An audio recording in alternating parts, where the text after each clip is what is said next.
ఇది ఎట్లుంటాయో గ్రైండర్లు కూడా అట్లా ఉండేది అప్పుడు. మేము నా పెళ్ళైన కొత్తలో మేము సిటీలోనే ఉండేవాళ్ళం. మా సిటీకి ఇచ్చారు కదా, బాలనగర్ అనమాట. అయితే సిటీయే చాలా. అయితే ఏమైందంటే అప్పుడు మాకు ఇంట్లో ఇంకా అప్పటికి మిక్సీ తీసుకోలే అనమాట, పెళ్ళైన కొత్తలోనే. ఇంకా అయితే ఏమైందంటే దోశ పిండి కావాలన్నా, మనకి వడపిండి కావాలన్నా, ఏదైనా కూడా గ్రైండర్ ఉండేది. ఒకరు చిన్న సెటర్లో కాలనీలో ఒక ఆమె గ్రైండర్ పెట్టుకుందనమాట. అప్పుడు ల్యాండ్లైన్ ఫోన్లు ఇలాంటివన్నీ అందరికీ ఉండేవి కాదు ఎక్కువగా. ఇంకా తర్వాత మేము ఒక 2 yearsకి మేము కూడా ల్యాండ్లైన్ ఫోన్ తీసుకున్నాము. తర్వాత మిక్సీ కొన్నాను. కానీ ఆ లేని టైంలో కొద్ది రోజుల్లో మాత్రం ఏంటంటే వెళ్ళి ఒక దగ్గర పట్టిస్తుండే. అయితే సాటర్డే సండే రోజుకి టిఫిన్ కంపల్సరీ. అప్పుడు డైలీ టిఫిన్ ఏం చేయకపోతుండే, సండే చేసేది. అయితే ఏమైందంటే సాటర్డే ఇచ్చేవాళ్ళం. ఆమె దగ్గర ఇట్లా మొత్తం ఆ రూమ్ మొత్తం పిండిలే ఉంటుండే, పిండి డబ్బాలు, క్యాన్లు. మనము సాయంత్రం 6 గంటలకు ఇస్తే ఆమె రాత్రి 10-11 గంటలకు ఇచ్చేదనమాట. ఆ పిండి ఇచ్చిన సంగతి కూడా ఒకసారి మర్చిపోయి పడుకునే వాళ్ళం. మళ్ళీ గుర్తొచ్చి అయ్యో పిండి ఇచ్చేసాం కదా, తెచ్చుకుందాం అని చెప్పేసి మా తోడికోడలు మేము అట్లా ఉండేదన్నమాట.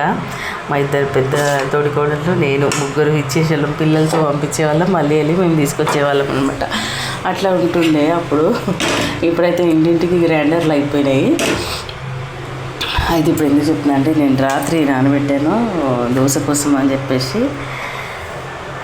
రాత్రి రుబ్బలేదు. ఇంకా 11 అయిపోయింది. నాకు అసలు నిద్ర వస్తుండే గుర్తులేదు. ఇంక ఇప్పుడు పొద్దున తొందరగా లేచి ఫస్ట్ ఇదే పని పెట్టుకున్నాను అనమాట.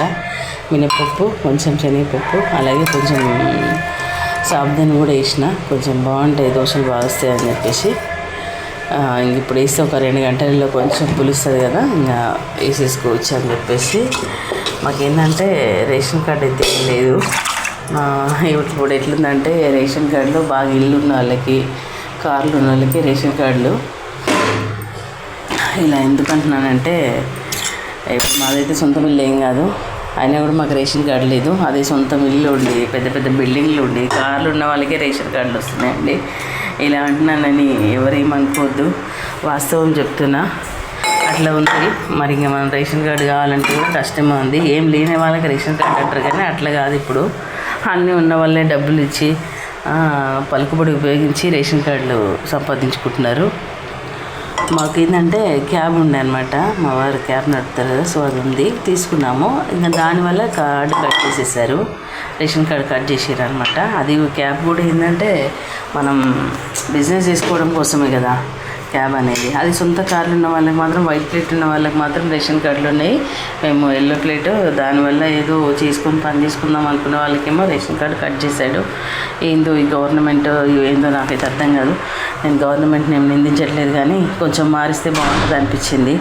ఎందుకో కొంచెం పొద్దున నాకు అది గుర్తొచ్చింది, అందుకే చెప్తున్నా.